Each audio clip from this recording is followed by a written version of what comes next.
یہ حضرت ابراہیم بن ادہم رحمۃ اللہ تعالی اپنے وقت کے بہت بڑے صوفی ہوئے ہیں. کسی نے آپ سے سوال کیا، عرض کی تھی حضرت آپ کے پیر کون ہیں؟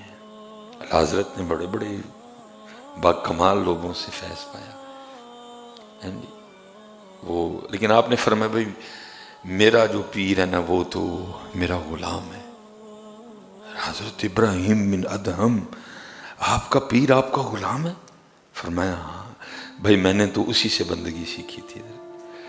اصل میں حضرت جی آپ کے اور میرے کاغذوں میں پیر کا کانسیپٹ کچھ اور ہے، لیکن جو کتابوں میں پیر کا کانسیپٹ لکھا ہے وہ کچھ اور ہے. پیر کا کام ہے رشد و ہدایت، پیر کا کام ہے مرید کو انداز بندگی سکھانا. لیکن آپ کے اور میرے کاغذوں میں پیر کا کانسیپٹ یہی ہے کہ اونج نہیں پیر کل وڑنا کوئی بھی، جدو کتے کو پھنس کا پہ گیا تو چٹ پیر نو فون حضرت ڈائی لو میرے لیے. ہمارے نزدیک پیر کا کام، میں یہ نہیں کہہ رہا کہ اس کام کے لیے آپ پیر صاحب کو دعا کے لیے نہیں کہہ، لیکن یہ کام بعد میں ہے. اصل کام رشد و ہدایت ہے حضرت. اصل کام ہے پیر کا تیرا تعلق بارگاہ نبوت سے جوڑ دینا. اصل کام ہے پیر کا تیرے اندر بندگی کے رنگ بھر دینا. یہ بعد والی باتیں ہیں ساری، یہ باتیں بعد والی ہیں حضرت ساری. تو آپ اس حوالے سے گفتگو فرما رہے تھے. فرمایا میرا پیر تو میرا غلام ہے. عرض کی حضرت وہ کیسے؟ فرمایا میں جس دن اس کو خرید کے لایا نا تو خرید کے تو اس کو لے آیا، لیکن مجھے اس کا نام نہیں پتا تھا. تو میں جب اس کو گھر لے آیا تو میں نے پوچھا بھائی ظاہر ہے جب بھی کوئی کام پڑے گا، مجھے اگر پیاس لگی ہے، پانی پینا ہے یا کوئی بھی کام ہے تو تجھے پکارنا تو ہے نا، تو ذرا اپنا نام تو بتا تاکہ میں تجھے تیرے اس نام سے پکار سکوں. تو آگے سے کہتا ہے حضرت میں تو غلام ہوں، غلاموں کا بھی کوئی نام ہوتا ہے، آپ جس نام سے پکاریں گے میرا وہی نام ہے. بڑے آپ نے فرمایا بھائی یہ دیکھ میں نے تو گدڑی پہن رکھی ہے، ہم نے تو یہ چن لیا یہ لباس، تو بتا تو کس قسم کا کپڑا پسند کرتا ہے تاکہ میں بازار سے آتے ہوئے تیرے لیے وہ کپڑا خرید لاؤں. وہ آگے سرز کرتا ہے حضور میں تو غلام ہوں، غلام کی کیا اپنی مرضی ہوتی ہے، آپ جو پہنائیں گے میں پہن لوں گا. فرماتے میں بڑا حیران ہوں کیسا غلام ہے بھائی، کیسا یہ اپنے مالک کی خوشنودی کا طالب ہے. فرماتے پھر میں نے پوچھا بھائی میں تو یہی روکھی سوکھی کھاتا ہوں جو کی روٹی، تو بتا تو کس طرح کا سالن پسند کرتا ہے، سبزیاں پسند کرتا ہے، تجھے گوشت پسند ہے، جو تجھے پسند ہو میں تیری. اس نے کہا حضرت میں تو غلام ہوں، غلاموں کی اپنی کون سی مرضی ہوتی ہے، آپ جو کھلائیں گے میں کھا لوں گا. آپ فرماتے میں تو اس سے میں نے سیکھا تھا کہ بندگی اس کو کہتے ہیں، یہ ہے بندگی کہ رب کی رضا پہ راضی رہنا ہے حضرت. وہ جس رنگ میں رکھے، وہ جس حال میں رکھے حضرت. آج کیوں میرے معاشرے میں افراتفری ہے حضرت، آج کیوں چھینا جھپٹی ہے حضرت. یہ وہ باتیں تھیں جو بڑی ابتدا میں پڑھائی جانی چاہیے تھی بچوں. پتر اپنی مرضی نہیں، مرضی والے کی. یہ بڑی بالکل جو شروع کی کتابیں ہیں یہ ان کتابوں میں پڑھائی جانے والی. بیٹا امیری یا غریبی یہ تیرا انتخاب نہیں ہوگا، یہ انتخاب تیرے لیے تیرا اللہ کرے گا. وَتُعِزُّ مَن تَشَاءُ وَتُذِلُّ مَن تَشَاءُ تُؤْتِي الْمُلْكَ مَن تَشَاءُ وَتَنزِعُ الْمُلْكَ مِمَّن تَشَاءُ. یہ وکری بات ہے حضرت، جب وہ ہمیں دیتا ہے تو میں تقریباً حضرت الا ما شاء اللہ کتے حضرت کوئی حال ملے جس کو اپنی غربت یاد ہے. یہ تو میں نے تقریباً لوگوں کو بھولو کہنا میں پیو دے ٹڈو میر جمے الا ماشاء اللہ. حضرت جی میں نے کچھ احباب دیکھے ہیں جن کو حضرت اپنی غربت کے دن یاد ہے، وہ کوئی ماننے کو تیار ہی نہیں ہوگا. میں تو کبھی غربت دیکھی نہیں حضرت. خرابی کیا ہوتی ہے کہ پہلی اور مین غلطی کہ ہم سمجھتے ہیں کہ یہ میرا اپنا انتخاب ہے، یہ میری محنت ہے، یہ میری دوڑ دھوپ ہے، یہ میں نے کیا. یہ تیرا انتخاب ہے ہی نہیں.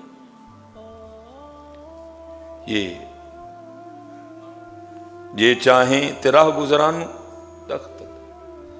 یہ وہ باتیں تھی حضرت جو ابتدا میں ہمارے نصاب میں بچوں کو پڑھایا جاتا. بیٹا اس کا انتخاب ہوگا، تو نے کوشش کرنی ہے، تو نے محنت کرنی ہے.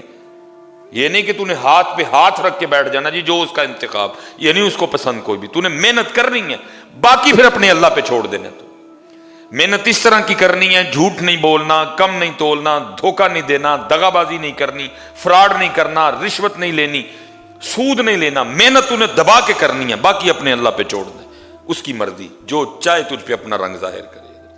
اگر امیری دے تو پھر انداز یہ رکھنا، نرم رہنا اللہ کی مخلوق پہ، اللہ کی مخلوق کا خیال رکھنا، اللہ کی مخلوق کے معاملات پہ ان سے درگزر کرنا۔ اور اگر فقیری آ جائے تو پھر تیرا انداز ہی ہوگا، پھر رب کی رضا پہ۔ دیکھیں نا امام حسن مجتبی رضی، یہ تربیت ہو رہی ہے کیونکہ نگاہ ولایت دیکھ رہی تھی کہ میرے بیٹے حسن نے کتنا بڑا امتحان دینا ہے۔ فرمایا حسن رضی اللہ تعالیٰ اگر تجھ پر کبھی کو وقت آئے کہ دین اور دنیا دونوں میں سے ایک رکھنی پڑے، ایک چھوڑ، نگاہ ولایت دیکھ رہی تھی نا حضرت کہ یہ معاملہ آنا ہے میرے حسن پہ حضرت، تو میرے بیٹے اس طرح کرنا، دین رکھ لینا، دنیا چھوڑ دینا۔ تربیت ہے نا، سچ بتاؤ کو ہم نے کی اس طرح کی تربیت یا ہماری کی کبھی کسی نے؟ وہی حضرت جی ون واز اے تھرسٹی کرو، اور بھائی کوا پیاسا تھا، بھاڑ میں جائے وہ پیاسا کوا۔ حضرت کیا پڑھایا تم نے ہمیں؟ کیا تم نے پڑھایا؟ کوا پیاسا تھا حضرت، کیا یار عجیب حضرت ہمارا یہ نصاب ہے، حیرانگی ہوتی ہے حضرت۔ بھائی بدر بھی تھی، احد بھی تھی، حنین بھی تھی، تبوک بھی تھی، محبوب کا شکم مبارک پہ پتھر باندھنا بھی تھا، محبوب کا شیب ابی طالب میں جانا بھی تھا، حضرت علی بھی تھے، عمر بھی تھے، حسن بھی تھے، حسین بھی تھے، فاطمہ بھی تھی، عائشہ بھی تھی، یہ کچھ پڑھاتے، ون واز تھرسٹی کرو۔ یہ وہ باتیں تھی جو ابتدا میں پڑھائی جانی چاہیے تھی۔ بیٹا دو رنگ آئیں گے، یا امیری آئے گی یا فقیری آئے گی۔ امیری آئی تو پھر تیرا انداز یہ ہونا چاہیے، غریبی آئی تو پھر تیرا انداز یہ ہونا چاہیے۔ کچھ نہیں پڑھایا، افراتفری کا شکار ہے میرا معاشرہ، چھیننا جھپٹی پڑی ہوئی ہے، ہر بندہ یہی مائنڈ کھولو حضرت، جس کا چھینا جاتا ہے چھین لو، بھائی کا چھین لو، بہن کا چھین لو، اس کا چھین لو، اس کا چھین لو۔ وجہ یہ باتیں ابتدا میں پڑھانے والی تھی حضرت۔ فرمایا میرے بیٹے حسن اگر کبھی وقت آ گیا دین دنیا ایک رکھنی ہے ایک چھڑنی ہے تو میرے بیٹے دین رکھ لینا، دنیا چھوڑ دینا۔ اب آگے بھی حضرت سیدنا امام حسن مجتبی رضی اللہ تعالیٰ عنہ تھے، عرض کی حضرت علی پاک رضی اللہ تعالیٰ عنہ کی بارگاہ میں، بابا کیوں رکھ لوں دین اور کیوں چھوڑ دوں دنیا؟ فرمایا بیٹا اس لیے دنیا چھوڑ دینا کیونکہ اگر تو دنیا کو نہیں چھوڑے گا ایک وقت آئے گا وہ تجھے چھوڑ دے گی ہے، لیکن تیرا دین نہ تجھے دنیا میں چھوڑے گا، نہ تیرا دین تجھے قبر میں چھوڑے گا، نہ تیرا دین تجھے حشر میں چھوڑے گا۔ یہ ابتدا میں پڑھانے والی باتیں تھی حضرت، لیکن کچھ نہیں پڑھایا گیا، کچھ بھی نہیں پڑھایا گیا حضرت ایسا۔ اور اگر بس پڑھایا بھی گیا تو بس وہ بس پڑھایا نہیں گیا، وہ رٹایا گیا، وہ چٹایا گیا حضرت۔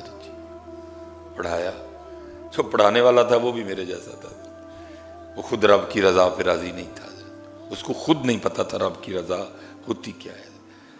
اب دیکھیں نا حضرت بابا صاحب یہ تھے پڑھانے والے جن کا پھر پڑھا اثر بھی کرتا تھا، جن کا بولا اثر بھی کرتا تھا، جن کا بولا پھر دلوں میں بھی اترتا تھا حضرت، جن کا بولا پھر دلوں میں بھی اترتا تھا حضرت۔ وہ بابا صاحب کا لکھا ہے کوئی مرید تھا تو اس کے بچے کے نا وہ گڑ کی وجہ سے دانت ختم ہو گئے، وہ اپنے بچے کو بابا صاحب کی بارگاہ میں لے کے آیا، عرض کرتا ہے حضرت کچھ ظاہر ہے باپ بیٹے کا رشتہ تو میری تو نہیں سنتا، آپ اس کو ارشاد فرمائیں کہ گڑ نہ کھایا کرے کیونکہ گڑ کھانے کی وجہ سے اس کے دانت ختم ہو گئے۔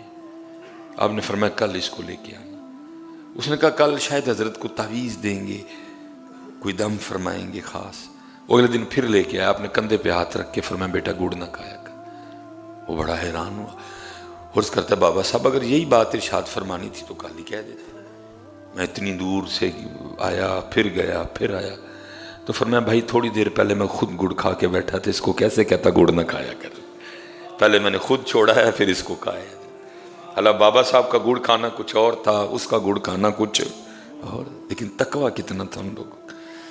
اگر کہیں نصاب میں اثار آ بھی گیا، اگر کہیں نصاب میں جو ہے نا وہ اس طرح کی باتیں آ گئی تو پڑھایا بھی میرے جیسے بندے نے جس کو خود نہیں پتا اثار ہے کیا۔